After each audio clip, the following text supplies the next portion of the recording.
Okay, everybody, we are going to take some time and walk through ProPresenter 7. I know that some of you on this training, you are using ProPresenter 6.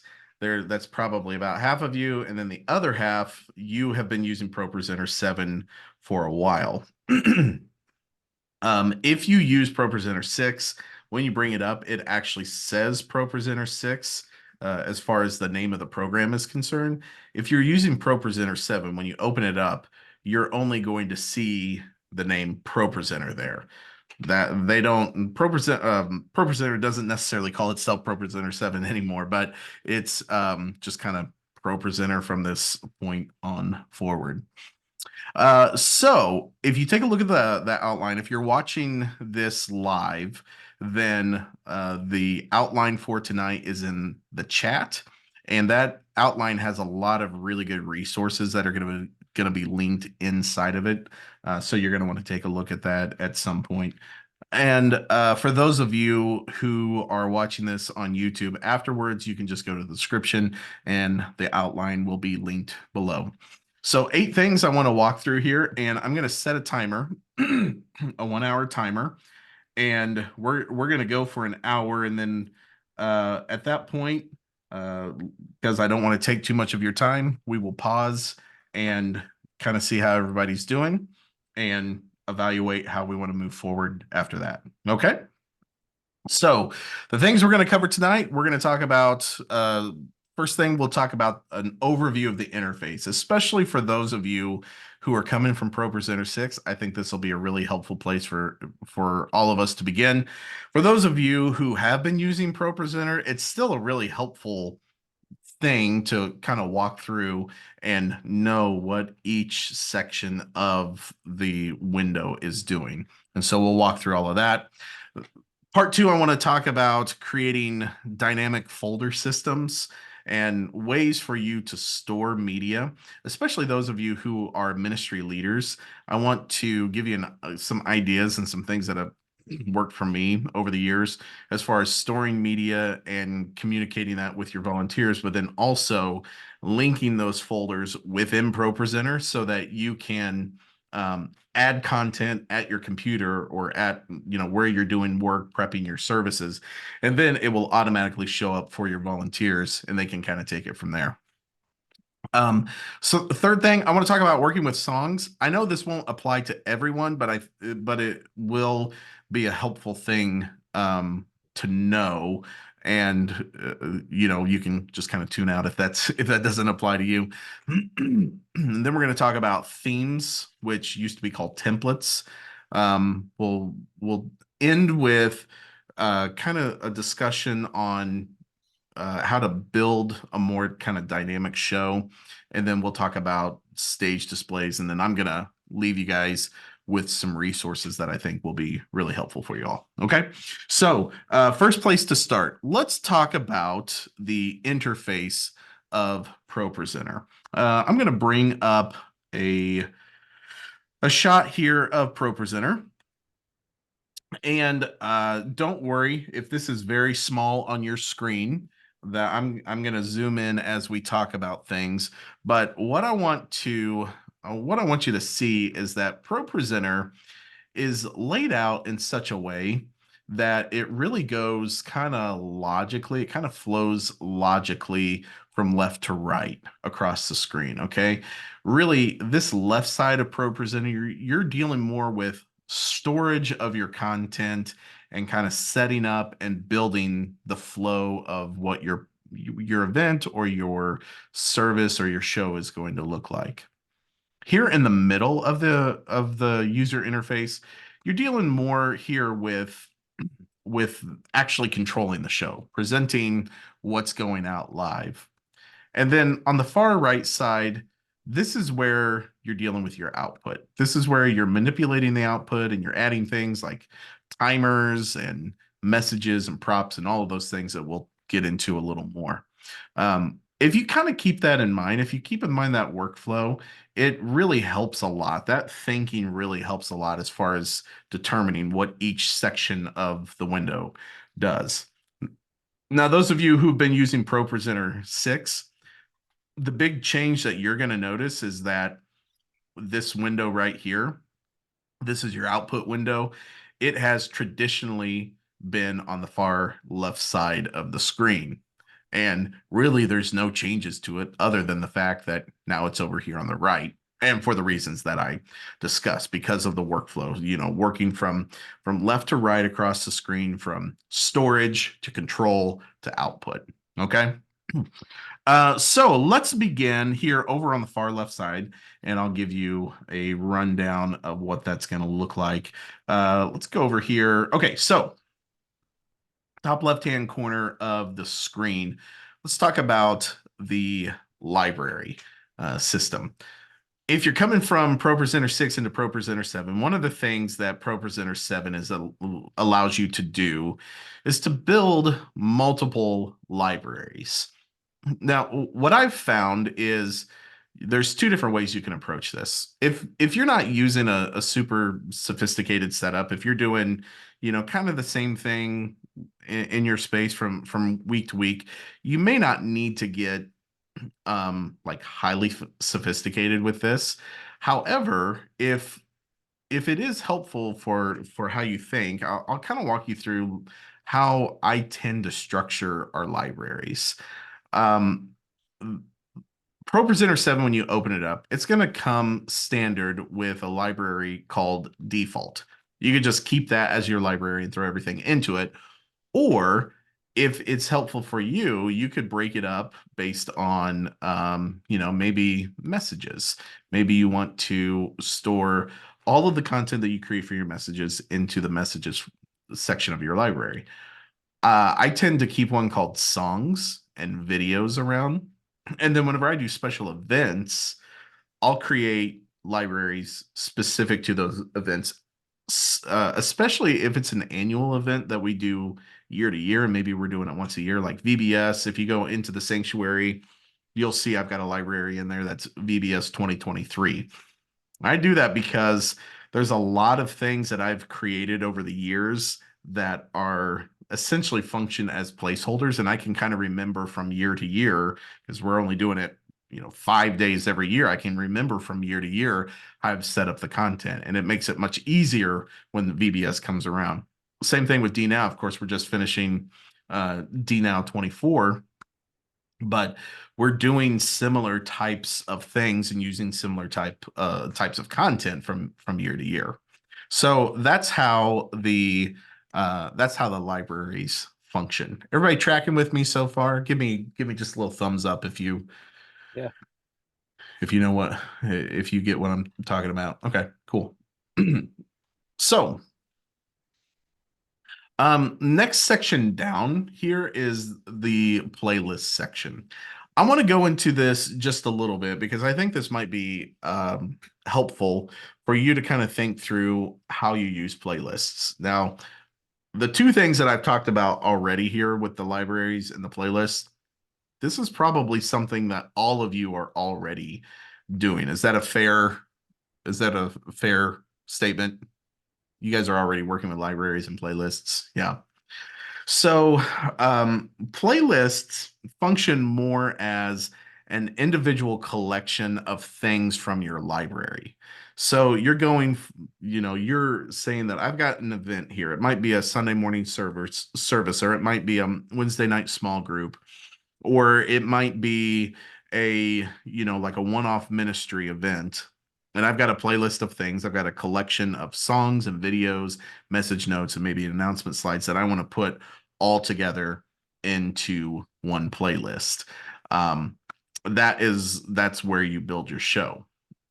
There's a couple of different ways to approach this. Number one, you can, for each Sunday morning or Wednesday night, or whatever the things are that you do on a regular basis, you can create a playlist for each one of those events. This is what I do on Sunday morning. Here's just a sample Sunday morning playlist right here.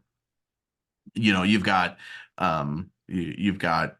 your announcement slides and all of that, and I'll show you kind of how this gets added a little bit later, because this playlist actually ties into Planning Center. But maybe you do a service every week, and it's the same flow, generally speaking, week to week.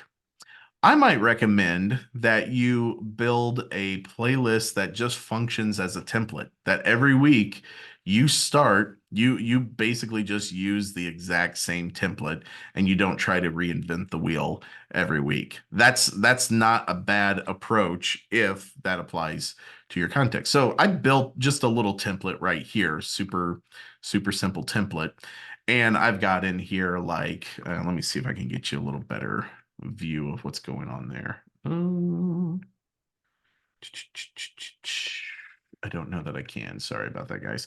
I'll just scan back out here. Okay, so if you look at the playlist template over here, you've got like the announcement loop and the countdown timer. And then you've got welcome spot, game number 1, game number 2. You can add music into this spot. You can do your message, maybe some discussion notes, and then you've got a post-service spot that you can go to. Okay, so that's a couple of different ways that you can do playlists, and we can talk a little more about that when we get past kind of the general overview of what we're doing. Okay, next, let's go here to the center, and I want to talk about, let's see. Let's talk about show controls next. Oh no, let's not talk about that. I'm sorry, I went to the wrong spot. Here. Let's go back to the middle. Once you've put your playlist together, which let me pull in here. Just a general playlist. I didn't put much in here. But once you put your playlist together, can everybody see this okay? Okay. Once you've put your playlist together, then you've got some control options here. Okay, and it actually might work better for me to pull in something. Pause here just for a second, guys. I'm going to pull in from the library something that will give us here we go. I'll show you all how to do that here in just a second. Okay, great. So let's come in here on our show controls with All Hail the Glorious Christ. Your show controls you're going to find down here at the bottom of the window. And let me see if I can circle my mouse around them right there. Down here at the bottom of the window, this is where you're going to find your show controls. What's kind of cool is it defaults, and this is something different for ProPresenter 7, but it defaults to the regular rectangular grid that you're used to seeing. But you can also go to what's called Easy View. And if you click Easy View, it's just going to give you the blank text that's on the screen. I know sometimes whenever slides are formatted certain ways, it's a lot easier to see how the content or what the content is saying if you just go to an easier view. And it also gives you this view right here, which is more of like a what am I trying to say? Like a spreadsheet type of view where you've got individual rows of the slides. For me personally, I I just stick with the rectangles. It's what I know, and it works best for me. But if that's something that would work better for you, you can definitely experiment with that kind of setup. Okay. Next thing that I want to talk about, let's go over and talk about transitions.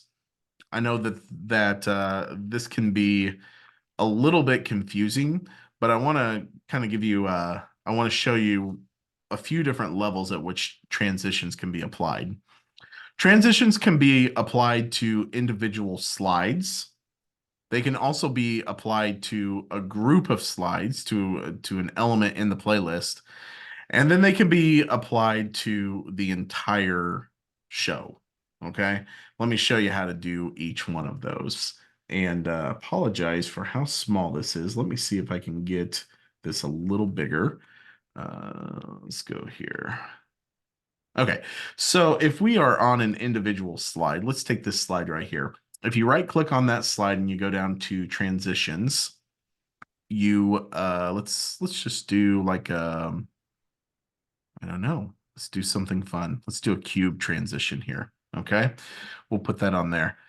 And now whenever you click from this slide to this slide, you're going to get a nice little cube transition, but everything else will be a cut. Let me show you what that looks like here. So if you click on the first slide, the screen that you're seeing on the right is the output. If you click your slide now you get this wipe effect, and that's how you apply the transition then to each, or that's how you apply transitions to one slide. Now let's say you want to apply a transition to the whole uh, playlist. So what you're going to do is, and I'm going to try to do this in this window right here. If you look over here, kind of in this section of the window right here, where can I find that? Right there. Okay, if you look at this button right here, this is your transition button. And this applies to the entire, well, it applies to the entire presentation. Okay. So in this example, it'll apply to all of the slides in All Hail the Glorious Christ. If you click on that button, you'll get, and let's blow back up here, you'll get that window again with all of your transitions. You can just hit cube. And now, whenever you go back here, all of your slide transitions will include the cube transition. Okay, does that make sense as far as transitions are concerned for everybody? The last spot where that will apply, and I'm just gonna make this default again. The last spot where that applies is down here at the bottom. Down here at the bottom of the window, okay, you see this little group of buttons right here. You go back to the wide shot so you can see where I am. It's this little group of buttons right here. All right, if you change the transition at that spot, you will affect every single presentation in your playlist. Okay, if that makes sense. So if I go in and I put the and I hit the cube transition and I put that in here, well, now every single set of slides that I go to is going to have a cube transition. In fact, just so you can see what that looks like, let's go here to Lord Have Mercy. We'll add that in, and now they're all doing the cube transition as well. I always leave the default to cut and then change any type of transitions that I want to do. I always apply those to the individual presentations or to individual slides. Cut is just a good home base for that. Okay. Next thing as far as layout is, and as I'm talking about all of this, guys, I'm just doing kind of a flyover of the interface right now. So if you feel like that you're not grasping every single thing I'm talking about, don't worry. We're going to come back to all of it later, but I just want to make sure that you've got a broad understanding of the overview, or a big broad understanding of the overview of the whole program at this point.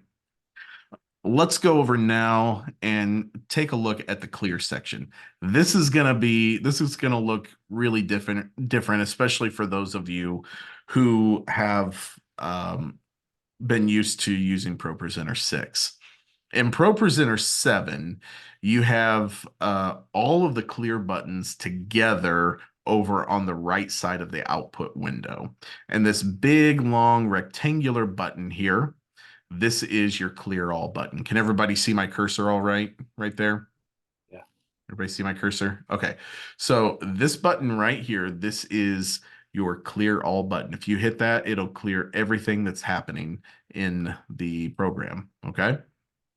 Now, if you, these layers, these are pretty important to know.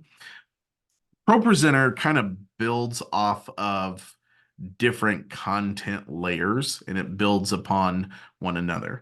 And so as we're talking about clearing all of these elements off, I think it's important for us to just pause for a moment and talk about what all of those different layers are. And I'm actually going to just use these icons to show you and to just kind of talk through. So as these icons go from the bottom to the top, that means that each one of these layers, this will be the far, this will be the layer that's all the way on the bottom. So that means if you've got this bottom layer here, and then you add the next icon layer on top of it, it will cover up this layer down below. Or if there's transparency in this layer, you'll see through the transparency to whatever this layer is below. And I'll explain what I mean by that here in just a second.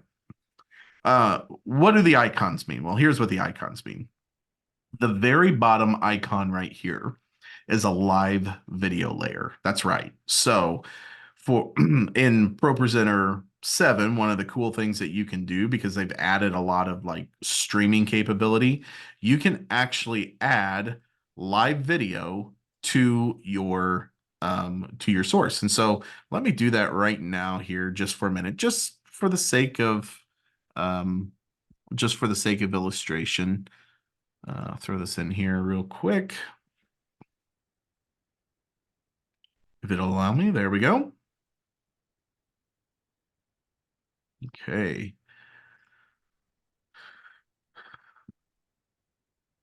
I tell you what, it's not easy. So it's not easily letting me do it. So anyway, we'll go on from that. If someone wants to know more about that, I'll make a special note of that at the end. But there's a live video layer. Your second layer up here is your media layer.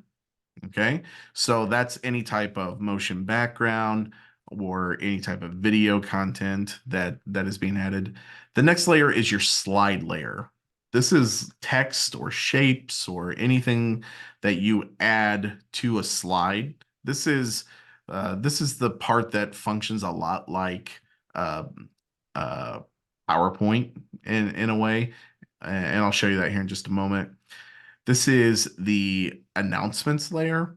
We're not going to spend a ton of time talking about announcements layer because I don't think that it's really going to apply uh, to anybody's context here. But we could do a special session on that and go a little deeper into it if you wanted to. This is props, which I'll explain more in just a moment. And then messages, which you've been used to in ProPresenter 6 as well. And then this is the audio layer. It's not a visual layer, but if you decide that you want to play back sound from your, from your ProPresenter playlist, if you were to want to cut that sound off, you could just hit the audio layer and that would clear it out. So I talked about media and slides. This actually will apply to a lot of what y'all are doing. I'll just put up like a motion background right here. All right, here's a motion background. You see that this media button right here, this clear media button, turns red because there's media that's being presented live here. And now there's the slide layer. On the slide layer are the actual lyrics that we're singing. So if I were to come over and I were to clear lyrics, clear slide, the lyrics will go away. And if I clear media, the media will go away. If I did that in reverse, let's say I cleared the media first, the lyrics would stay. Or I can always add different media behind the lyrics as well. And then if I want everything to go away, I can just hit clear all. Everybody tracking with that so far? Okay, good. Good deal. Let's go down next. I think I want to skip playback controls. And let's go down to show controls real quick for our next item. Down here under show controls, again, we'll go deeper into all of this in just a moment. If you were to have an audio playlist that you put together, I just did a simple one right here called Sunday Morning Loop. And it's got, I don't know, it says it has 156 items in it, 13 hours worth of music. Okay, great.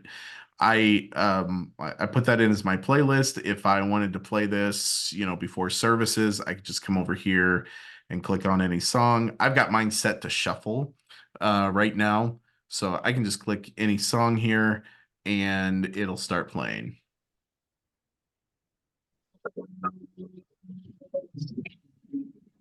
That's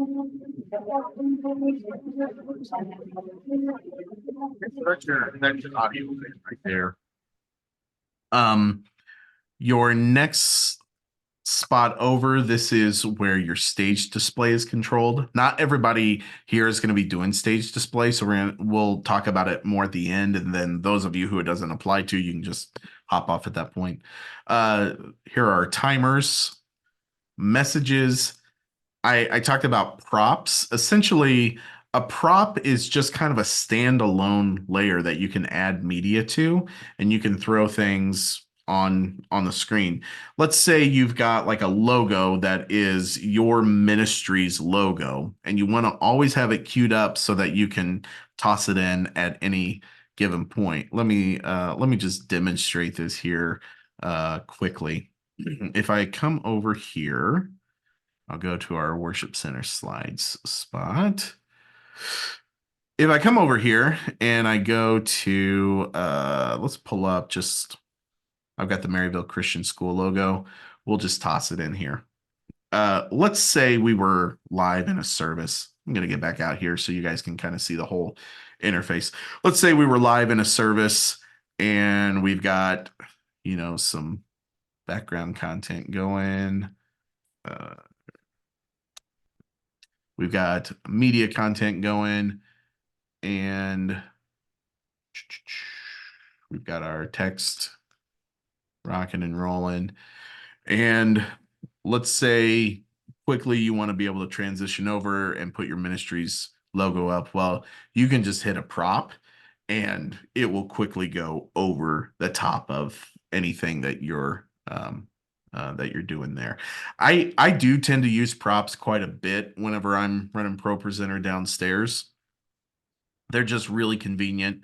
They're good placeholders too. Of course, in the sanctuary, we're running multiple screens. They're good placeholders for events like a leadership luncheon or funerals or anything that we do like that. You can just put some text or a logo up and it'll stay put until you clear it out.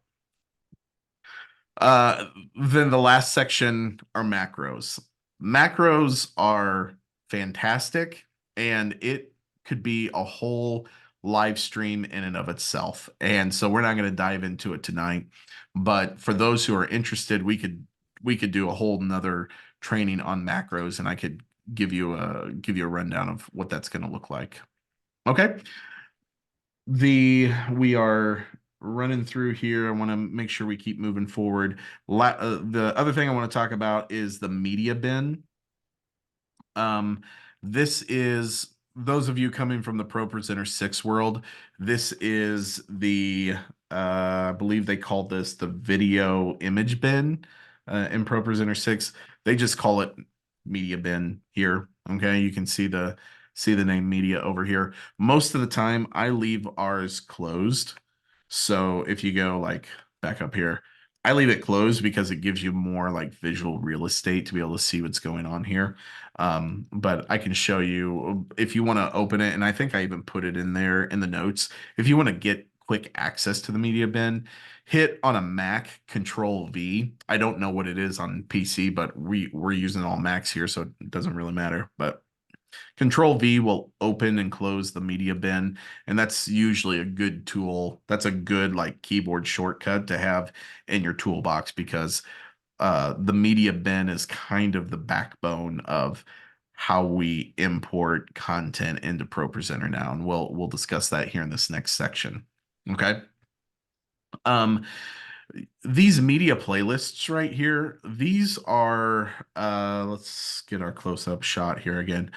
These media playlists are a really good way to not only keep your content sorted, but it's a really good way for you as a ministry leader, and this is specifically for ministry leaders, but those of you leading a ministry, it's a really good way for you to create the content that is going to be presented in your office, at your desk, or wherever you're doing your prep. You can upload it to a Dropbox folder, and then it will automatically populate in this section. And in section 2 here, talking about creating dynamic folder systems, we're going to go a little more into what that's going to look like. I have set up right now, like these backdrops, these backgrounds that I'm running, I have just a media folder which I can share with all of you called back blank motion graphic backgrounds. And it has every single video, loopable video background that we show text over. And we use these anywhere and everywhere. These are the backgrounds that you see like on the LED wall whenever you come in for service on Sundays. They're all stored here. I've got one with title slides that give you like welcome slides and countdown timers and announcements and things like that. And then in this folder system, I'm gonna actually dig deeper into all of this when we talk about the this little folder here called Sunday Morning Media. I'm gonna dig a little deeper into all of this whenever we get to the next section. Okay. So still talking about our interface here. Let's go to talk through just a couple of other things. This is we're now up here on the top left of the interface. Okay, we've kind of worked our way around all the control features down here. Let's go back up to the top left of the ProPresenter interface. And up here, I just want to give you a quick rundown of what everything does. This search feature, if you click on it, it will open up a search folder in the middle of the screen. The what I recommend that you do instead of clicking search, you can also hit on the Mac, you can also hit Command F, and that will bring up your search feature, and then you can search everything in your library. What's kind of cool here, and let me get just a little bit closer on the search here. What's kind of cool on the search feature, if you look over here on the right side, it'll show you which library your item is stored in. So over here, All Hail the Glorious Christ, it's in the default library, or it's in the songs library. You can see all my songs are in the songs library. Excuse me. And then everything else right now, I've just got for this training, I've just got it in the default library. But that's kind of a cool feature that I've found really helpful over the years. Okay, next, these two buttons, text and theme, these have to do with formatting the actual slide content of your slides. We'll go a little more in depth into this in just a few minutes. Show is these are actual like modes. Okay, these are interface modes that you can be in. ProPresenter defaults to show mode. Essentially, what show mode is, it's just when you open it up, it's ready to go. You can just use this as as to present live content. For the edit mode, if you click edit, and we're here for these lyrics on Lord Have Mercy. If you click edit, this is going to look more like PowerPoint. Those of you who are used to working with PowerPoint, this is going to look a lot more like PowerPoint, where over on the right side, you've got like text formatting options and you've got shape formatting options. Let me see if I can get you just a little closer over there to see what I'm talking about. Yeah. You've got text formatting, shape formatting. You've got your builds in and out. So if you're adding animation and all of that, really you can think of that section as kind of functioning a lot like PowerPoint does. That's edit mode. Here's another editor that's really cool that we'll talk a little bit more about when we get into working with songs. The reflow editor. This is a really great tool for editing lyrics quickly. I also use it for editing scripture, editing points. I use Reflow Editor on the fly when I'm just editing text and the layout of text. I use this on the fly a lot, and I'll dig more into it, like I said, whenever we get into the next section. The Bibles, this is the basically how you can look up scripture in a number of different translations. If there's a translation here that you're not seeing in this drop down arrow, we can always put more licenses for other Bibles on there. So you would, well, sorry about that. Let me jump out of there. You would just need to have a conversation with me about what kind of translations. Here's a whole list of all of the translations that they have, and then you can even jump in and go and buy a number of different translations in all kinds of different languages. What's really cool is ProPresenter has some great features for bilingual or multilingual congregations for displaying scripture and slides in multiple languages at once. But that's not our uh something we have to deal with, so we're going to skip that for tonight. Okay, so part 1, gone over the interface. I'm going to pause just for a minute to ask about questions. Does anyone have any questions they want to address? Hey man, it's Greg. I got a question. Yeah. So your files up on the left, are those all stored within ProPresenter, or are they files somewhere else that they're linked to? The files here on Yeah. the you're talking about here on the left side? Mm-hmm. Yes. Now they're not stored. These are all pointing to files that are stored on your computer. Okay. So So they're like on your in local ProPresenter, host. yeah, in ProPresenter 6, like we have all set up to hot links to everything. Yeah. Okay. Yeah, exactly. Exactly. That whenever I say smart folder, when we get down into the media bin, that is what hot links or hot folders are. Okay. Okay. The other thing too, Greg, whenever you guys actually get ready to upgrade to 7, I'll show you here. You can go to File, Import, ProPresenter Library, and this will give you the whole rundown of everything that you need to migrate all of this stuff into 7. Okay. Okay. Great. So they've built a really dynamic system for upgrading. Good Great. question. Anybody else? Okay, great. So let's talk about folder systems because I think that this will be very applicable to everybody, ministry leaders, volunteers alike, for us to start to kind of think, get our heads around dynamic folder systems that help us to upload content and archive content. That was that was a question that Alec put in his registration, was that he wanted to know, like, how can I quickly retrieve things that I've put in previous weeks. So we're gonna have a more in-depth discussion on that because like I said, I think that's really gonna apply to a lot of different folks who are on here. Okay, so let's go over. If you want, you can click on the link there in the notes that says sample ministry content folder tree.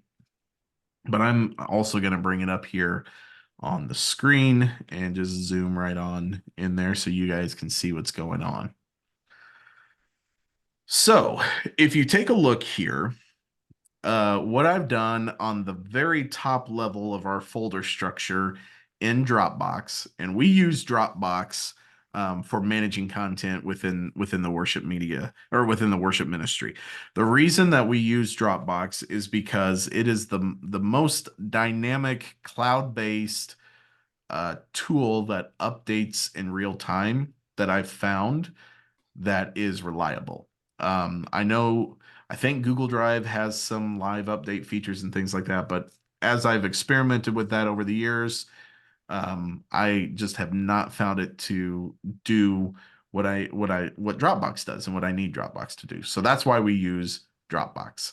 And with your ministry, if you decide that you want to kind of build a file system around what we're doing here, you are more than welcome to use the worship team's Dropbox folder.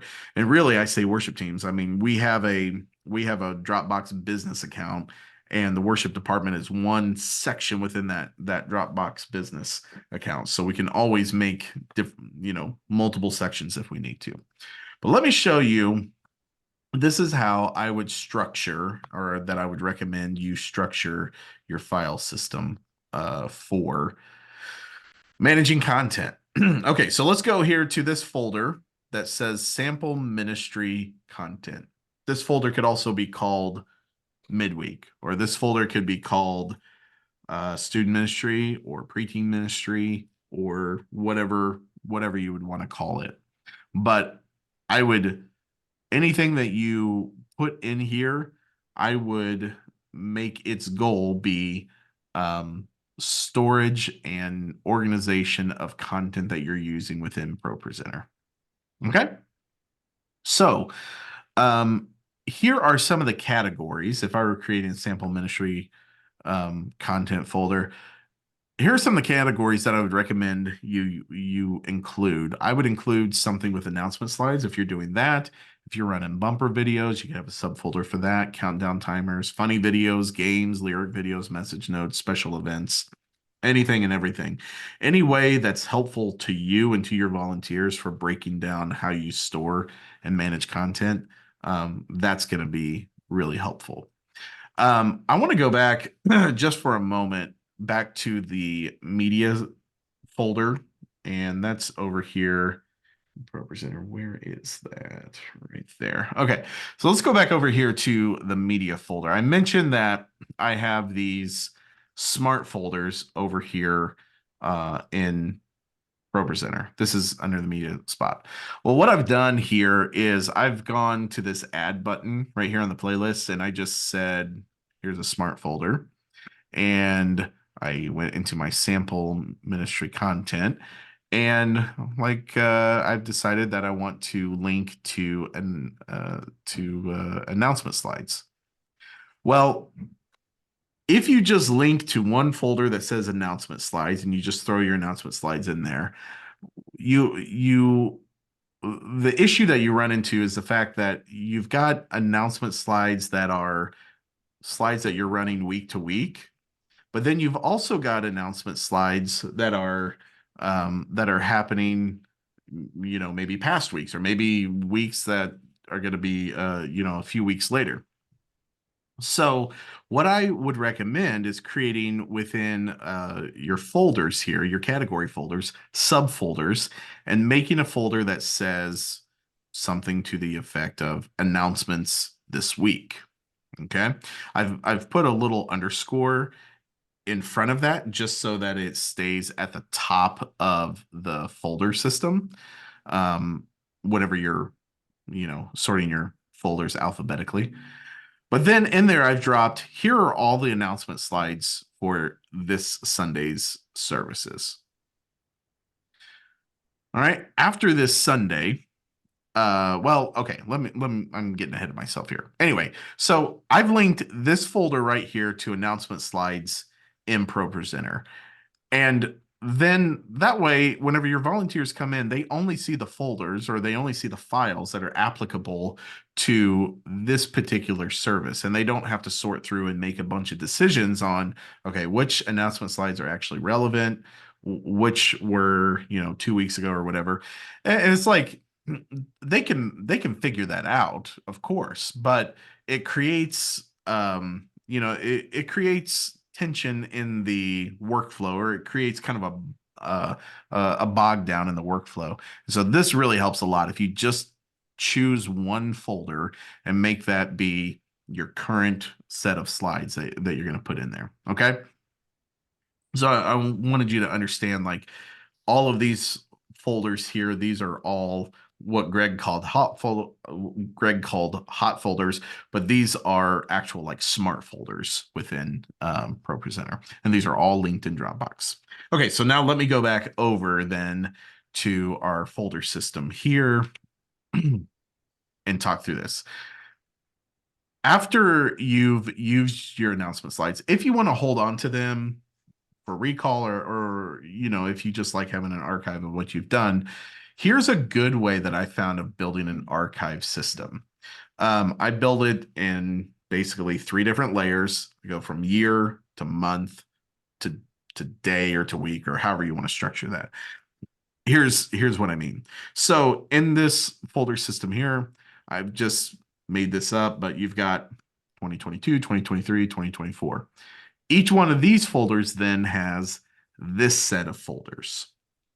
All right. And I've structured this in such a way so that everything happens chronologically. So I create just these folders that say O1 Jan, O2 Feb, so on and so forth. You get it, and you understand why that's happening. Then within those subfolders, you can then throw, here's the January slides. These are things that no longer apply, but here are things that we were announcing in January of 2024. Here are things that we announced in February 2024. Now, maybe you say, all right, I know I've got some events coming up that in March I'm going to want to promo, and I've already got the slides. I just want to make sure that they're already in there. Well, you can go ahead and throw them in the March folder and then drag them over to the announcements this week's folder whenever you get to the weeks that actually that they actually apply to. Okay. So that's a good way to structure something like an announcement slides folder.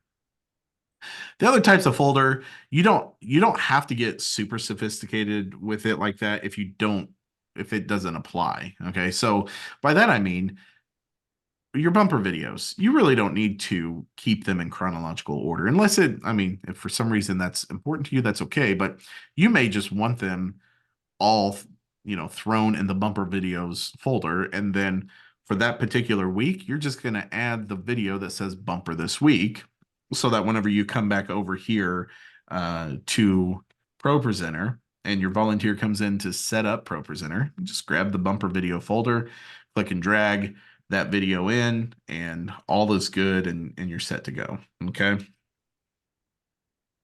um Countdown timers, same thing here. Really, a folder like this, you don't even need to put in a countdown timer this week unless it's something that's, really important.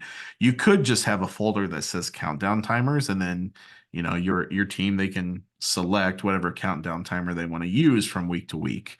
That may be something. Now, if you've got something specific, you may want to consider adding a folder here that says countdown timer this week. Funny video, same thing. Games, I know in working with the student ministry, I know that for events and then often with midweek services and Sunday morning, there might be some type of game or a couple of different games that you're going to use. Again, this I would use this kind of like the bumper videos folder. I would just throw in here, like, here are the game packs that we're going to use, or maybe there's an individual slide. Just keep those in your games folder, and then whatever game you're going to do that week, if it's count 'em two, click and drag, pull all of your files into the games this week folder. I would recommend just copy those files in. If you're on Mac, you can just hold down Option and copy them over. If not, PC people, you all are smart. I know you can figure out how to do that. I don't use PCs very often, so I don't remember the keyboard shortcut on that. But anyway, whenever you go over to ProPresenter, then so I've thrown all these slides in here, and like, this is the game we're going to do. We're going to do count 'em two this week.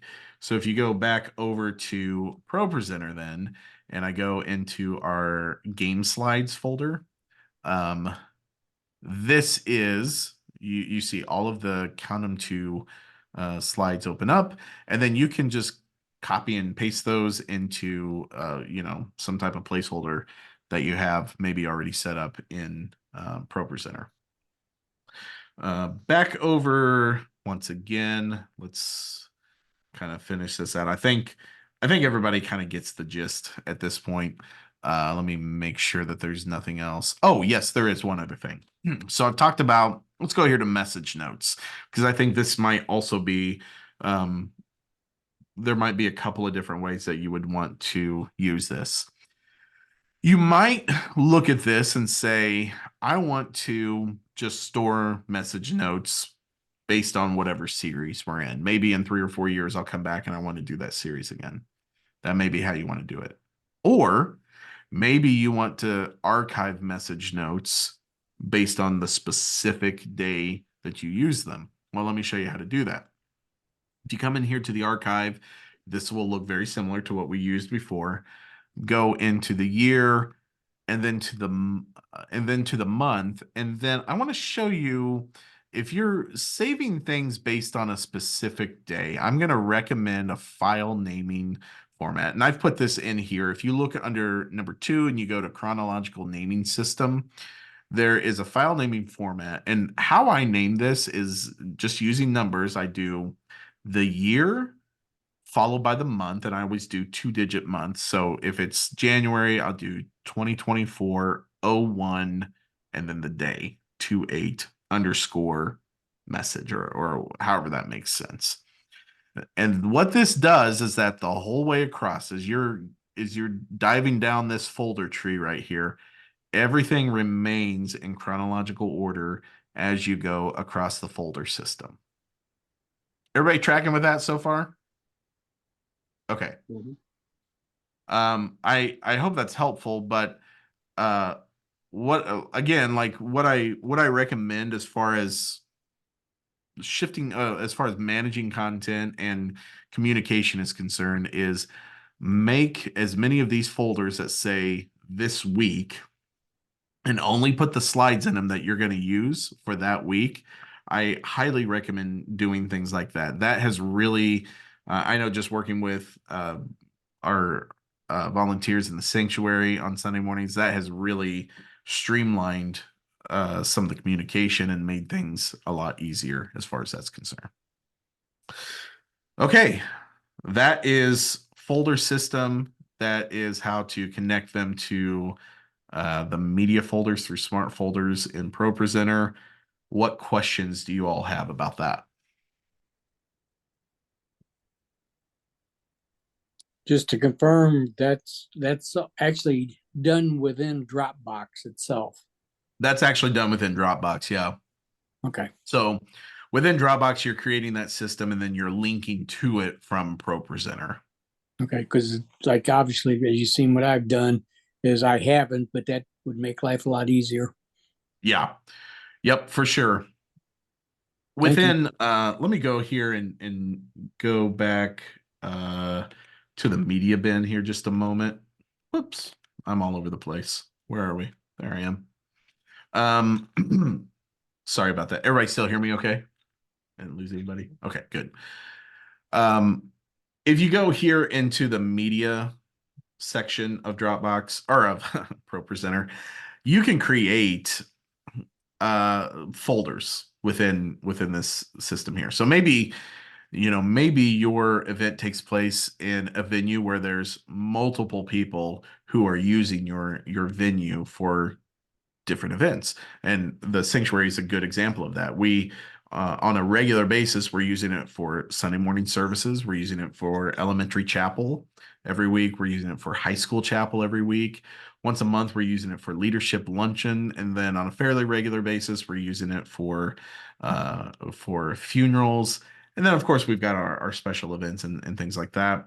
We also shoot podcasting content and things in there. We have been until recently shooting podcasting content in there. So you've got a number of different groups using your space and they can create these folders that kind of group their content together and it really helps keep this media section a lot cleaner. All you have to do is just hit the plus button, go down to new playlist folder, put in a name, and then you can add your playlists to them. You can add smart playlists or just regular static playlists into that. Make sense? Good. What else? Anybody have any more questions? I got one, Matt. Yeah, So Isaiah does well, not all of them, but a lot of the baptisms anymore. he So does a lot of what now? Say that the, again, the, Greg. bap, the baptisms. Yeah, So we put it on the screen upstairs when he does them. yeah. And so I have to turn off the output on ProPresenter and then bring up a separate screen for YouTube and throw it over to the other screen. Is there an easier way in 7? There is. I'm trying to think through, Greg, how to do that. Um, see, there's my video right there. So you can bring video up in ProPresenter 7. Uh, I know that there's an easier way to do that. I think it would take some time offline experimenting with what that would be, Greg. Okay. Um, I know there used to be a web button at the top. I'm not sure yeah, that's still there, but there I never could did, get it to and work right. there are still some integrations with URLs like that. It may be like a little bit of custom setup from week to week because especially since the YouTube link is going to be different every week. What might make more sense is to maybe link it to our website for the stream Hmm. and pull it Hmm. in that way. But let's, if you don't mind making a note about that, and then let's discuss that uh, offline Okay. because I think that, yeah, I think there's a way to streamline that. Thank you. Any other questions?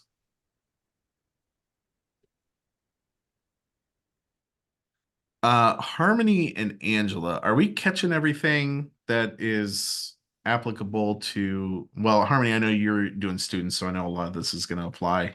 But Angela, are we catching everything that's applicable to the things that you're doing, both with preschool and with moms? Yeah, we don't use Dropbox currently, so that is something that I would probably like to talk to you more about, Yeah, to see if that can maybe help us better. yeah, for sure. And that's something, I mean, I can set all of that up too for you and just kind of at least get you guys going with it and you can customize it as you go along, of course. But Do you ever see a problem like when you, and I don't know if I'm wording this right, but when you have your music all in your library, um, that sometimes it goes missing and then you have to put it in there Hmm. again? We have that trouble in the square for our preschool songs. We'll have all of Okay. our songs in the library. I guess it's the library. Are those Um, audio files, Angela, or are they video files? their audio. Okay. And you're running that audio from ProPresenter? Yes. Okay. And your files are going missing. Yeah, like every so often, like we know that we've put the songs in, but then we go to access them like a couple months later and they're not there. And they'll be gone. Um, what kind of computer are you using? Are you using a Mac in that space? It's old. Yeah, it's a Yeah, Mac. It's an old it's a Mac. Mac. We Okay. have trouble with it. Do you? Yeah. Um, have you put it on a list for upgrade or anything like that? Yes. You have. Okay, good. Good. Yeah. Well, It could also be user error too, maybe. Hopefully well, not. the short answer is I'm not sure, but one of two things we could do if you've got a fix for it, let me ask this: on a Sunday morning, if you come in and the songs aren't there, is it a panic to fix it, or is it a, oh yeah, we've had to do this before type of thing? We've had to do it before, and then we normally keep all of our music files in Google Drive. So then I have to download it from Google Drive and then place it back into ProPresenter. Okay. And maybe the Dropbox will be a lot easier. Sure. I was just thinking, I don't know if you know any type of timeline on when you might get a new computer in that space, but Not I was sure. kind of thinking it might, if it's going to be sooner than later, it might make sense for us to just kind of start from scratch and figure out, a new type of structure. But I'd be happy to take a look at it at some point and just kind of see what you guys are doing and see if I notice anything that might stand out as a, oh yeah, this is the cause of your issue. So Okay. All right. Good. yeah, make Thank a you. note of that, and I'm more than happy to help with that. But great question. Thank you. Anybody else? So Matt, with the Dropbox, I guess that would be easier for us too, because right now all of our videos that we use for the songs and all of our other stuff is all stored on the hard drive of the Mac, Okay. and it would be easier to transition rather than try to find all those files and those folders they're linked to, and they're already out on Dropbox would be easier. Yeah. Yeah. The other thing too, Greg, with because we did that for years too with all of the content in the sanctuary, we just stored it on whatever computer it was on. The issue with that is, of course, if the computer crashes, now All now gone. you're up a creek. Yeah. That's why I like to start with at least all of our content in Dropbox. But you're right, and I'm happy, and I'm sure Isaiah would be open to that. I'm happy to work. Maybe the three of us could get our heads together and kind of decide what is going to make the most sense for you guys. Are you setting up, Greg? Are you doing setup for the for center stage and for preteen on Sunday mornings? Just center stage. Just center stage. Who does the setup for preteens? Because I know they would be a little different than probably what center stage is. Yeah, I'm not sure because they don't use very much of ProPresenter. They just a couple slides, I think, and maybe some songs. But I think they play Sure. their songs live. So we've Okay. got all of our Bible story videos, the slides, the songs. Because Yeah. we don't do all of our songs are videos. Videos. Yeah, that makes sense. Okay. Very good. Well, anybody else who has questions, definitely feel free to jump in. We are at an hour now. How's everybody doing on time? Is there anybody that needs to jump off? I go to bed at 1.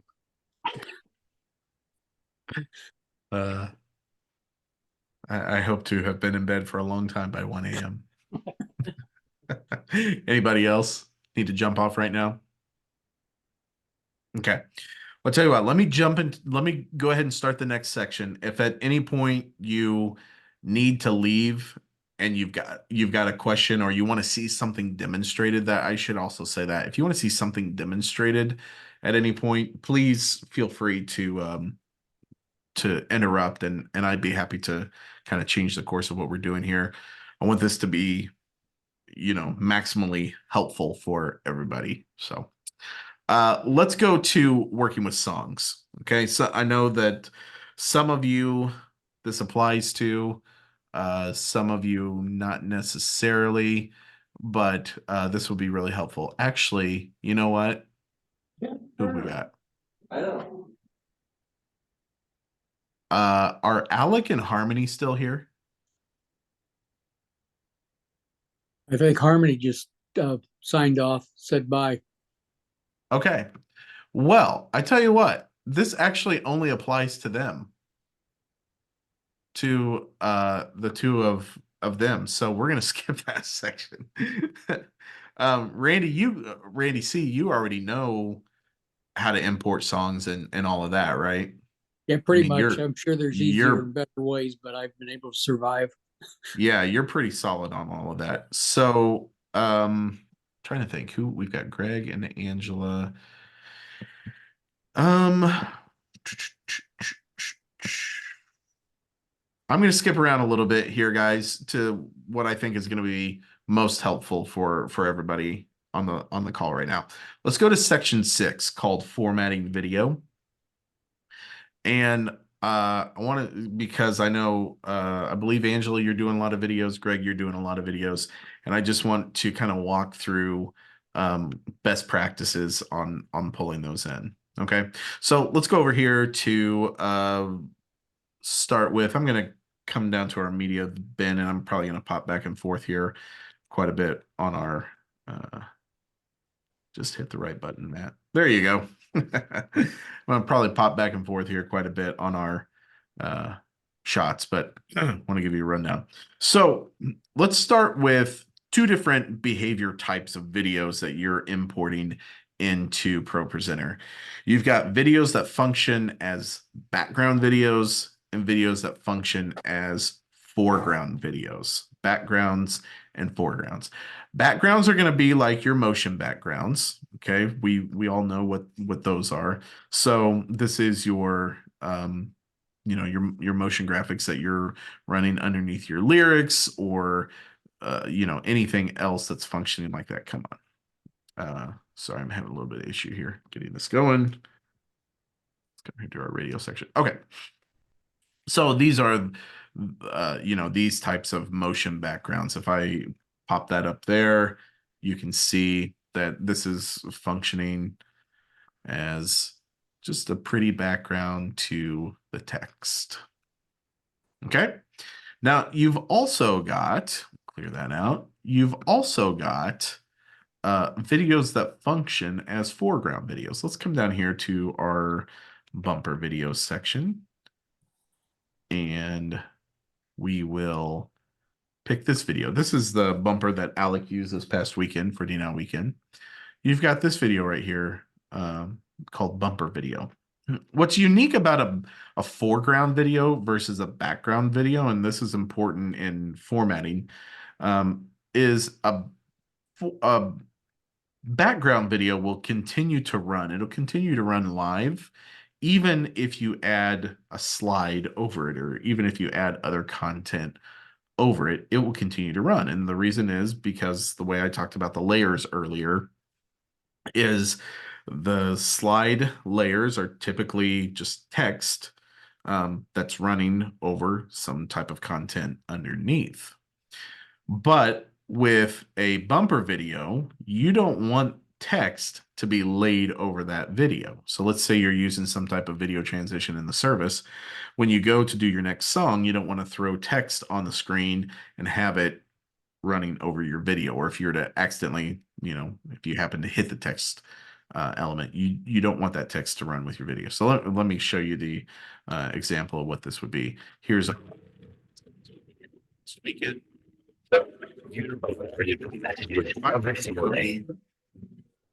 Most of these messages are filled with lies. Lies from false. That the video is going to shut off immediately. Okay. You see how that differs from if I'm running a motion graphic. If I'm running a motion graphic and I click the slides, it's going to continue to run. That's the difference between background and foreground video. Everybody tracking with that so far? Okay, cool. Whenever you're setting up video inside of your presentation, you're going to want to pay attention to that and keep that in mind. Okay, the other aspects of the video, let's just kind of go through all of these. I'm going to right click on this. Let's get Your audio level dropped quite a bit after you did the video. What's that? Your audio level dropped quite a bit when you when you played the bumper, the D-Now bumper. Like my microphone level? Yeah. Okay. At least on mine. Okay. Yeah, it did. What's that? It dropped a little bit. Did it? You're back to what you was pretty close to it. There we go. Any better? Yes. Yep. Okay. That might have just been an auto adjustment that that Zoom made there. Okay, let's go. Where was I on that? I was discussing. Oh, yes. Let's discuss some of these adjustments that you can make to videos. This might be a little bit hard to see, and I don't know that I have a really good way. Let me see if I have a good way of bringing this shot up. Yeah. Let's try that. Okay, that's a little better. Anyway, if you right click on your videos, you'll get this type of folder system, or you'll get this type of look here. You will have the behavior that you'll be able to choose. Video, when you bring it in, it defaults to background, just so you know. You have to intentionally set it to foreground. You also have scaling options. You can scale it to fit, and what that's going to do is it's just going to fit the parameters of the canvas size. So if your canvas size is 1920 by 1080 pixels, it's just going to scale up the content. It's going to scale it proportionally up until it fits that 1920 by 1080 canvas. If you scale it to fill, it's going to scale the video even beyond the canvas, but it only will scale it enough to completely fill the canvas, if that makes sense, but it's going to scale it proportionally. So that means as the video gets bigger and as it fills the screen, it's not going to look like, you've stretched it out and it looks distorted. You're not going to have, like images of like really, people who looked like regular people before, but now they look like they've been drawn and quartered. Okay. You're not going to have that. But if you do stretch to fill, that's what's going to happen there. You're either going to get really long, skinny people or drawn and quartered people. Okay. You don't have to worry about alpha type. Pause here just for a minute. I'm going to see if I can get us a little better shot on this. Okay. Hit this again. You don't have to worry about alpha type. This section right here that says playback behavior, this is a very important section. Okay. So if you've got a video that's just a looping, media video underneath your lyrics, you're going to want to make sure that this is set for loop here. Okay. There's a bunch of different loop options too, and loop behavior and all of that. If you want to explore that, you're welcome to. I use some of that in the sanctuary, but not a ton of it, and it's not super applicable to your, to the context in which most of you guys are working. Now, if your video is set to stop, so if you've got a bumper video, let's say, or if you've got, like Greg said, you've got a Bible story video, you want that video to stop at the end. We've all been in services where I have forgotten to set the video to stop and the bumper starts rolling again. And Randy really likes it whenever I do that. I know it's one of his favorite things whenever he's directing for the video to continue rolling. But that's why, is because the video's been set to loop. Okay. So if you set the video to stop, which I'll just do it here on this video, just to kind of show you what's going to happen. If I set the video to stop, then I've got some other options as well. My other options are how the video ends. Okay. Does the video, whenever you end it, does it hold out the last frame? Well, what that means is that the last frame of the video, if it's not black, if the last frame of the video has some actual content, it's just going to pause on that last frame and that'll be it. It'll pause there until you clear out the video. You could also go black after the last frame. I actually tend to use this one a lot. It's just to go black after the last frame. It's just a good, this is a good habit to get into unless you have a reason to hold the last frame. I almost always just go here to black after last frame. The reason I do this is oftentimes whenever I pull in a bumper video, it might fade to black, but the way the video is formatted, it may not fade all the way to black. And this is just a good, safe, fail-proof for all of that. Okay. And then there's other things that you can do to the videos. If you hit inspector on all the videos, you get so many different tools for manipulating the videos. Some that might actually be helpful to you. If it is, we can certainly go more in depth, but I think a lot of this is going to make sense. This first section here is really, it's like what we've already talked about in the right-click menu. It's what we've already talked about, but it's just in a different spot. You can also crop, content and everything like that.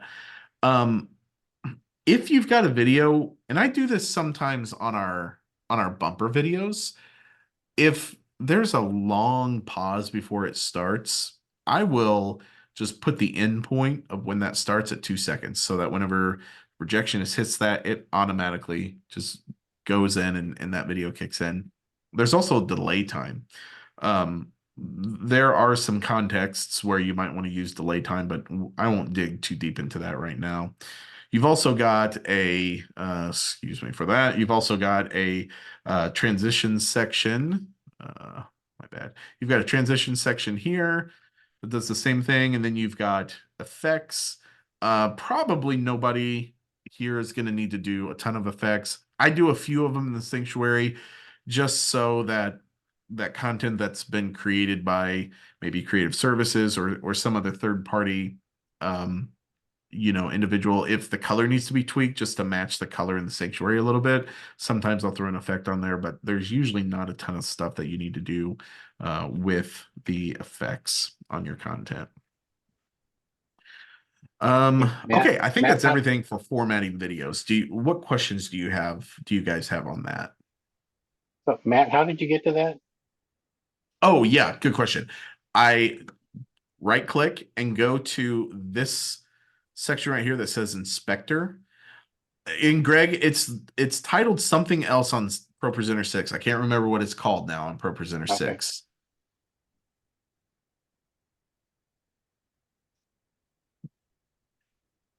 So at least on 6, I don't know if 7 does the same thing, but I noticed that like when Lindy brings new songs in and she puts them in the folder that we have the hot folder linked to, when they first get brought into ProPresenter, they default to loop.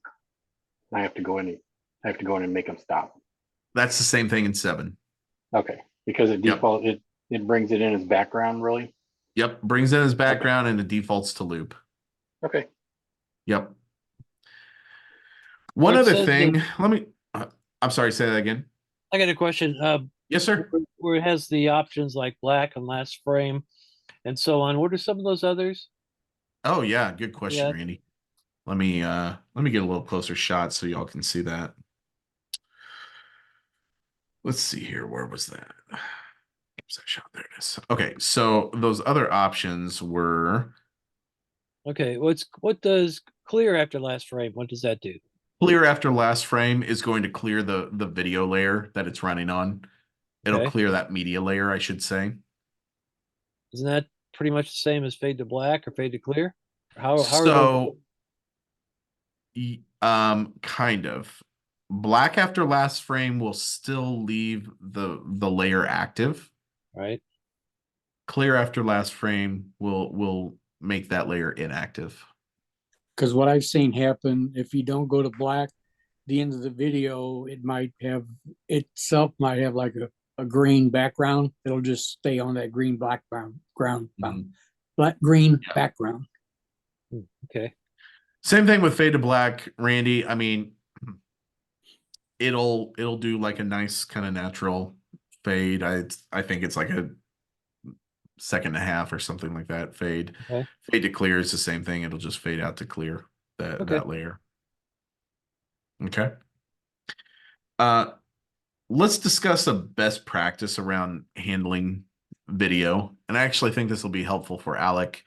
And I'll just point him to watch back this section right here. But a good best practice whenever it comes to like fading or working with videos is, like I said, you can add videos in, and like Angela, if you're probably working with a lot of lyric videos, you may have a folder down here in the the media bin section. You might have let me see here. You might have a folder down here in the media bin section that says lyric videos, and this is where you add them in. But I also like to, and I'll show you why here in just a second. I also like to make presentations, and we started this, we started tonight up here in this section in the library. I like to make presentations in the library that are placeholders for those videos, because then I can quickly grab those from the library and put them in the playlist. It just makes the workflow a lot cleaner with all of that. So let me show you, because this might be kind of applicable to Greg and Angela, to what you guys are doing, and maybe even to Randy C with what you're doing with the chapel. Okay, so I've created this playlist here called Sunday Morning Worship. I've got all of these are all like playlist items here. This announcement loop, this countdown timer, these are all playlist items that I've already added in here. And let's say like week to week with this, and I'll get my full screenshot back here. Week to week with this, let's just say that we're not going to reinvent the wheel. This is our Sunday morning worship playlist. We leave it here for now and for always. Okay. We just come in and we freshen up the content from week to week. Well, so let's kind of build this out a little bit because it'll be helpful and instructive. Okay. So we're going to put in our welcome loop. That's going to play. We've also got our announcement slides. We're just going to select all of those and grab those and pull those in. And, maybe we've got, oh, welcomes at the very end. Why is that there? And so, you've got your announcement loop that you can hit. And would it be helpful for anybody to see how to build like a slideshow right here? How to make these like cycle through every 8 seconds or 10 seconds? Is that helpful for anybody?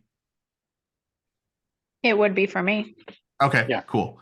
So let's say you've got slides here. Yeah, Angela. Yeah. So if you're pulling slides for moms and you've got 10 slides that you just want as they're walking in, if you want those to cycle around, there's a couple of different ways you can do that. You can come up here, and how close can I get there? Let's go to, will that get me? Yeah. Okay. Look at this shot right here. I'm going to circle it with my cursor so you know what I'm talking about. But up here at the top of your presentation, there are these playback controls for your presentation. The very first icon right there, if you click on it, it'll give you basically it'll give you a go to next. They call it go to next timer, and you can select however many seconds you want each slide to stay active, and they give it to you in 5-second intervals. I for whatever reason on the announcement slides, I've always found that 8 seconds works really well. So if that's you too and you decide 8 seconds is what you want, then you can just put in a custom slide there, and then just hit your first slide. And if you look over, see if I can grab it here real quick. If you look over to the playback section, you just barely can't see it. Maybe I can adjust this here a little bit. Yeah. If you look over here, you'll see this slider that says advance. That's giving you the rundown as far as like when the next slide is coming. Okay. So, and actually one of the things you can see right now is your slides are just cutting from slide to slide. So in order to make those dissolve, what you want to do is go up here to this button, to your transition button. Just click that. And let's choose a nice dissolve. We want those to dissolve nicely one to the next. And we'll just click back up in there, and they should start dissolving here shortly. There we go. There's a nice little dissolve for our slides. Okay. And whenever you get then to the end of the show, let me see here. I'm going to watch this run out because I want to see if it will automatically go back to the top. Yes, good. So that'll automatically loop back around. Does that make sense how I set that up? Yes. Okay. Good. Good. And then, you've got a countdown timer that you want to add in there as well. And some of these, I'll give everybody access to this folder that I've got these in. Some of these countdowns have music that play along with them. So you can click those and add those in. Always remember with a countdown timer, that is going to be, let's just go here to our inspector and we'll change some of this. We want that to function. Where are we? Oh, yes. Once you add the content, you have to right click and go to media behavior. We want that to function as a foreground item. And then if we go into inspector, we want that to stop. And we'll go fade to clear on that. Okay. So then if you hit your countdown timer, there you go. It's good. It's nice little music track. And that'll count down to your service. And then you can hit end when you're ready and then hit your welcome slide. Make sense? Okay, good. So let's say here's our game slides. We're going to put those in, add those in there. There's our game slides. And then what we want to make sure that we do, you'll see, you kind of see what I'm doing here is I'm creating placeholders, or I'm creating presentations within the library. Like if I go over here to default, you can see, oh, there's game one right there. Like if I click on game one in the library, oh, there's my game one. Game two, and I'll just do this for the sake of illustration. Let's just remove game two from here. And if I'm over in the library and here's game two, and if I come down and let's say, because I don't have necessarily a game slide in here, but let's say this is a game slide and I throw in this slide. If I come over to Sunday morning and I do my search and I go for game and I add in game two, well, then all of a sudden, game two now shows up in this slide. This is why creating a presentation and then adding your videos into the presentation is a really good it's just a good practice because it makes populating and setting up your services really easy. Now you sure can just click and drag these videos and drop them in like this. But it makes other things more challenging down the line, and specifically whenever you get into slide actions, adding slide actions, which we can talk a little bit more here in just a moment. When you start adding slide actions, I don't believe you can add slide actions to a video that you just drop in like this. So that's why I always recommend create some type of presentation placeholder, and then you've got a lot more flexibility down the line with those slide actions, which we could just jump in and talk about that in the next section in just a moment. Okay. Everybody tracking with that? Do you have any questions after I've kind of walked through setting up those templates or setting up those playlists? Very good. Good. Okay. Let's talk about slide actions really quick because I think this might be helpful for some of you. Let's go back up here to our announcement loop that we've created. With our announcement loop, let's say whenever we start the countdown timer, maybe we want to run a 5-minute countdown timer elsewhere. We don't really have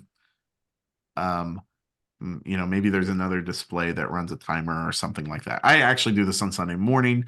Our floor monitors, floor TVs in the sanctuary, I just run a standalone countdown timer on that so that the band can see exactly where the time is and they don't have to look back at the screens to see what the countdown is. So I'm going to come in here. I'm going to add an action to this.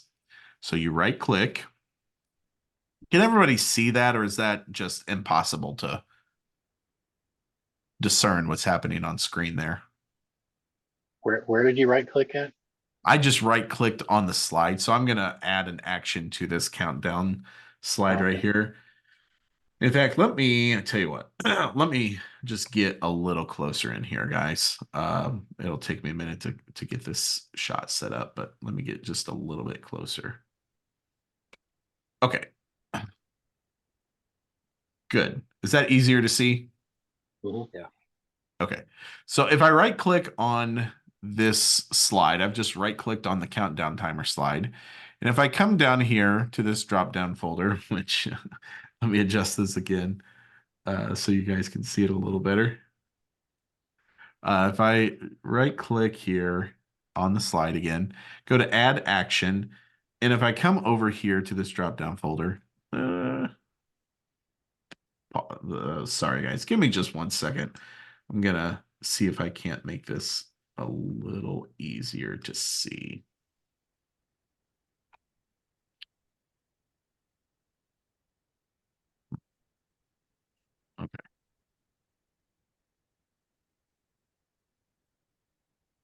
Okay, let's try that.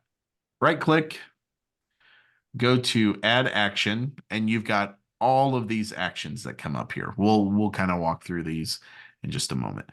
But if I go down to my timer and I select my segment countdown timer, which that's this timer, right? That is, where are we? That's this timer right here, that segment countdown timer. Okay. If I select that and I say it's a 5-minute countdown timer, it's going to start rolling. Well, whenever I click, now watch over here at the segment countdown timer. When I click on this slide, do you see how that timer starts automatically?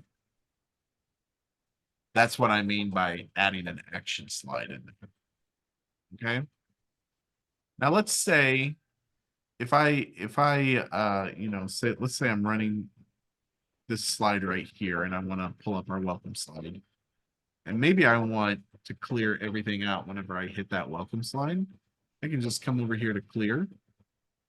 And I could run clear all.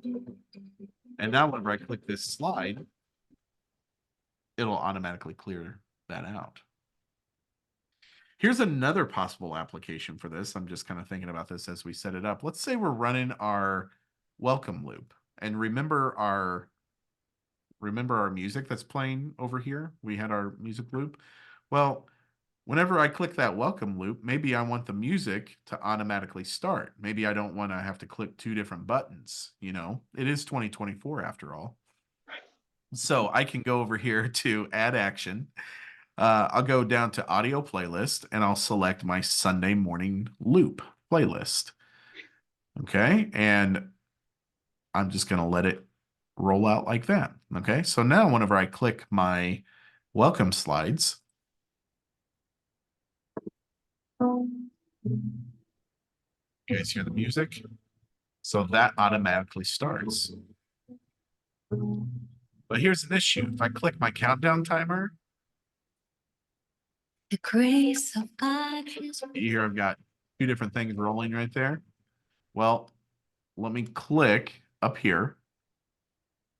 And to my welcome timer, I can add an action and I can clear audio. So I'll hit a clear audio right there. But now no whenever I shame countdown, is a prison. these 2 kind of fade past each other. And now you've got the sound behind your countdown timer instead of the announcement. Make sense? Then I click on my welcome. That'll clear everything out there. And then I click into my game, so on and so forth. Cool. What questions do you guys have about any of that?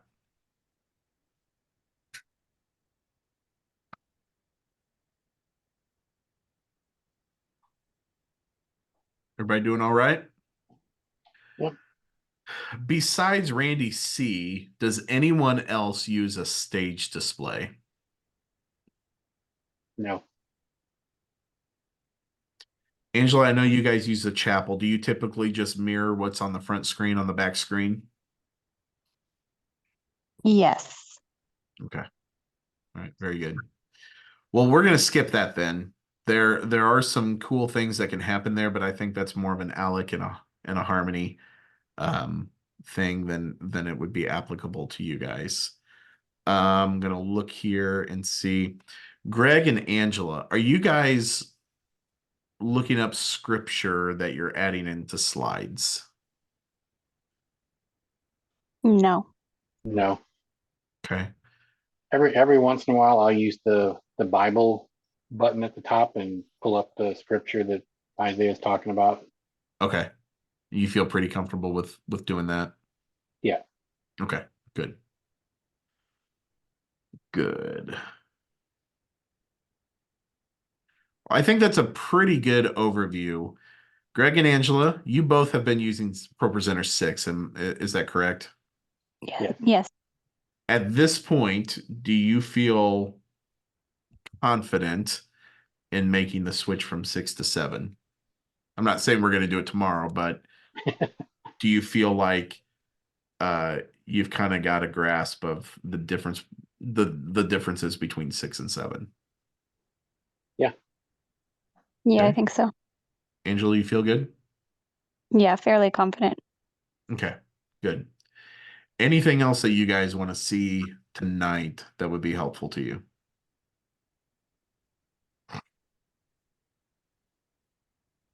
I think I'm good. Okay. Yeah, I think I asked all the questions I wanted. Okay. Randy's, how about you guys? I'm fine. Yep, I learned a lot. Okay, good deal. Well, I don't know if you have that sheet up or not. This is the last thing. This will take 90 seconds and then we will be finished. But I want to point you guys to some really great resources. First thing is Renewed Vision. And anytime you see the name Renewed Vision, that's the parent company that makes ProPresenter. Okay, so sometimes I'll use the word Renewed Vision. That's what I mean there. They have created with this most recent edition of ProPresenter some really top-notch tutorials.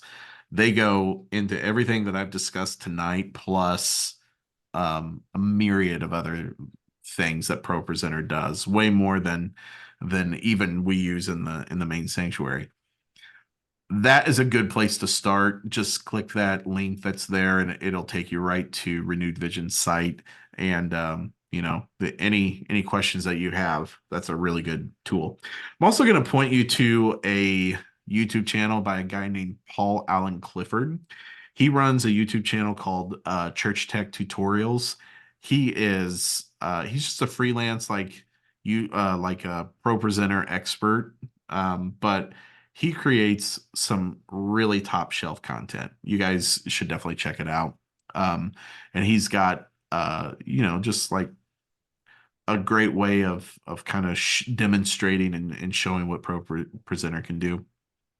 For those of you who are going to be upgrading, I'm also including, and here's the thing, I'm happy to do this for you because I know it's kind of intimidating, but it's also a helpful thing. If you want to download ProPresenter and kind of start getting moving toward upgrading, you can download it from that link that I provided there, and then I also included a link to our ProPresenter 7 activation code. Now, whenever you go to try to access that file, it'll actually email me to give you permission. I just do that because this is going on our YouTube channel. It'll be public. I don't want everyone and their mother accessing our ProPresenter account. So that's why I'm doing that. And we have a limit of 20 licenses, 20 seats on our campus. So I don't want those floating out there for the whole world. And then all the rest of this is just a great place to find content. A lot of these motion graphics that you've seen in the background come from a site called Church Motion Graphics. We pay for an annual subscription, so we get everything on their site for free. If you take a look at their site and you like what you're seeing, just let me know. I'd be happy to pass along our credentials and you can just log in and use whatever you want. Igniter Media, we do not pay for an annual subscription. It's something that I put in the budget for this year, but that I've scaled back just to evaluate it a little more. But they have some really top shelf content and it's stuff that you can pay for. We buy a lot of our bumper videos now from Igniter and they do a great job of putting together content. Worship House Media, you're probably familiar, those of you in the next gen area, you're probably familiar with Worship House Kids, just another arm of their company.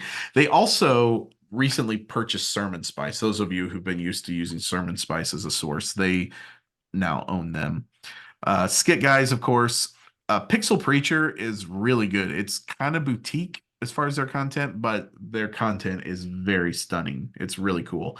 And then finally, ProPresenter themselves, Renewed Vision, I should say, they have something called Pro Content where they design their own backgrounds and stuff. And there's some really, really good stuff there. They are not all of it is applicable to what I'm doing from week to week, but that doesn't negate the fact that they're really creating some great content there. Okay. Well, guys, that's everything that I'm going to cover for tonight. I know that's been a long session, but I really appreciate you guys showing up. And if this is helpful, we can certainly do this again if you guys want to. And like I said, feel free to individually reach out to me. And even those of you who are watching the replay, if you've got individual questions, we can always set up a time to get together. We can even meet via Zoom. I can set all of this back up and we can walk through and discuss how those things will be helpful to you. I'll give you guys an opportunity for one more round of questions, and then we're just going to call it a night. Sound good? Good. Yep, I'm ready. appreciate it. Yeah. I'm ready for 7. You ready for 7? It's great. It's a great software. Angela, are you good? Yeah, I do have a question. Can we kind of pick and choose when we upgrade to 7? Do we all have to do it at once No, or you can different most times? certainly pick and choose. I will do it at your convenience. Whatever makes sense for you, we'll do. Okay, thank you. And something actually, Angela, for you, you know, you might even try just experimenting with it with moms, since it's already on the computer in the chapel, and that gives you a way to kind of like play with it before you have to, like bite the bullet with the square. Yeah, good idea. Cool. So can you have 6 and 7 on the same Mac? You can. That's how we have it that way in the chapel. The reason Okay. I'm moving everyone to 7 is Renewed Vision actually does not support 6 anymore. So if you have technical issues with it, if you need tech support, I mean, they won't even, as far as I know, they would probably respond to you as far as like helping you troubleshoot things, but they don't make like they're not going to push out like an update that would fix some type of issue caused by like whenever Apple comes out with a new operating system and you upgrade, like 6 is not going to be supported on that system, if that makes sense. Okay. Well, I want to look into getting our stuff onto the Dropbox because not this last weekend, but the weekend before that, when I came in and our Mac was turned off, which it's never usually turned off, and I had to turn it on. It took 20 minutes to boot up. My goodness. Do you guys also And have an old Mac, Greg? I think so. We've Yeah. had it quite a while. So Yeah, I know. if I can get that stuff off of the Mac and onto Dropbox, then I'll feel more comfortable about going to 7. Yeah. Yes, absolutely. In fact, those of you, I should have said this, probably Angela and Greg both. We should probably wait until there are some upgraded machines in your areas before we full on commit to making that change. I do know they're working on that because I submitted a design for basically kind of like a ProPresenter package machine that would go into different places. And I submitted that probably 6 weeks ago or 8 weeks ago. So I know they're thinking about that. They're working toward that. Yeah. Okay. Good. All right, guys. If nobody Thanks else for has the any help. questions, I'm going to go ahead and stop the Thank- recording.